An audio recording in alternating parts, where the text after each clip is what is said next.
उत्पत्ति अध्याय 11।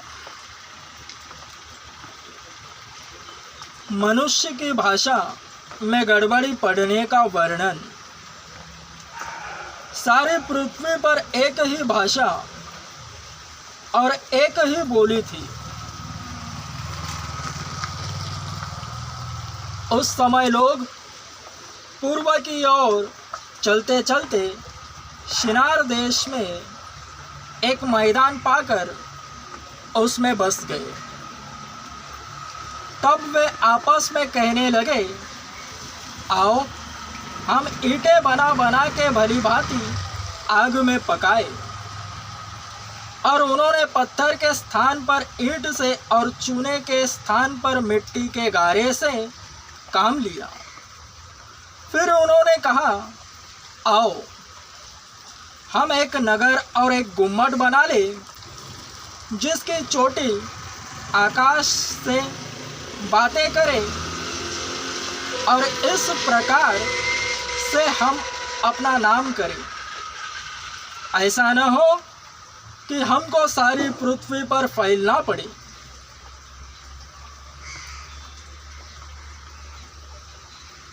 जब लोग नगर और गुम्मट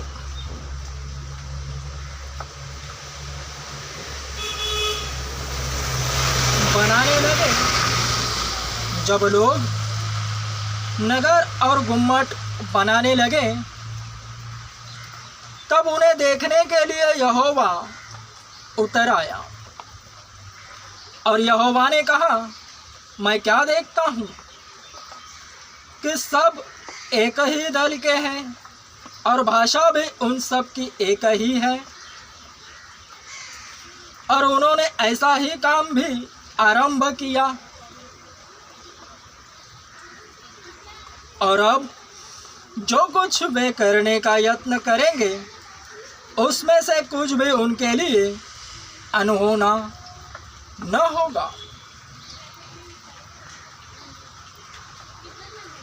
इसलिए आओ हम उतर के उनके भाषा में गड़बड़ी डालें कि वे एक दूसरे की बोली को न समझ सके। इस प्रकार यहोवा ने उनको वहाँ से सारी पृथ्वी के ऊपर फैला दिया, और उन्होंने उस नगर का बनाना छोड़ दिया। इस कारण उस नगर का नाम बेबीलोन पड़ा, क्योंकि सारी पृथ्वी की भाषा में जो गड़बड़ी है वह यहोवा ने वहीं डाली, और वहीं से यहोवा ने मनुष्यों को सारी पृथ्वी के ऊपर फैला दिया।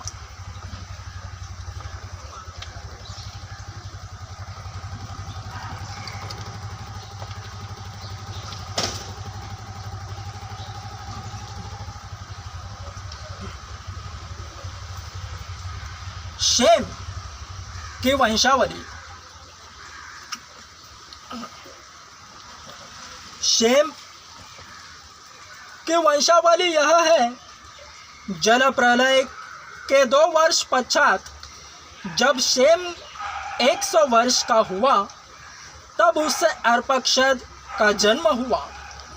और अर्पक्षद के जन्म के पश्चात शेम 500 वर्ष जीवित रहा, और उसके और भी बेटे बेटियां उत्पन्न हुई। जब अर्पक्षद 35 वर्ष का हुआ, तब उससे शेलह का जन्म हुआ। और शेलह के जन्म के पश्चात अर्पक्षद 403 वर्ष और जीवित रहा, और उसके और बेटे बेटियां उत्पन्न हुई।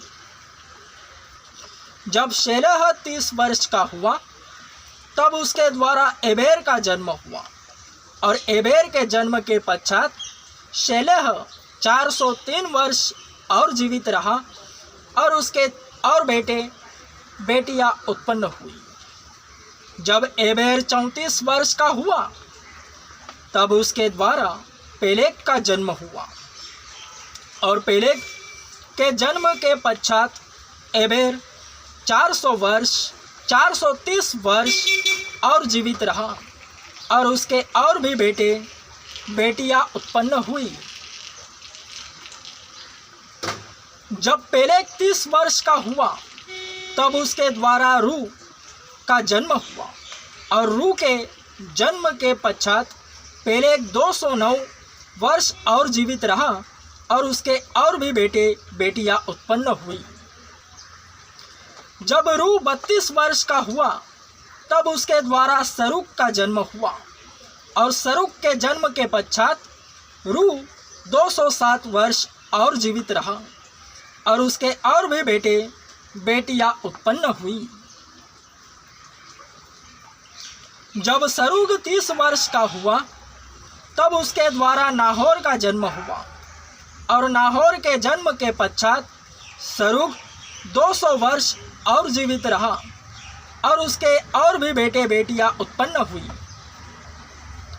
जब नाहोर 29 वर्ष का हुआ तब उसके द्वारा तेरह का जन्म हुआ, और तेरह के जन्म के पश्चात नाहोर 119 वर्ष और जीवित रहा, और उसके और भी बेटे बेटियां उत्पन्न हुई। जब तक तेरह 70 वर्ष का हुआ तब तक उसके द्वारा अब्राम और नाहोर और हारान उत्पन्न हुए। तेरह की वंशावली। तेरह की वंशावली यह है, तेरह से अब्राम, नाहोर और हारान का जन्म हुआ, और हारान से लूत का जन्म हुआ। हारान अपने पिता के सामने ही कसदियों के ऊर नामक नगर में, जो उसकी जन्मभूमि थी, मर गया। अब्राम और नाहोर दोनों ने विवाह किया। अब्राम की पत्नी का नाम सारै और नाहोर की पत्नी का नाम मिल्का था। यह उस हारान की बेटी थी जो मिल्का और इसका दोनों का पिता था। सारै तो बांझ थी, उसके संतान न हुई।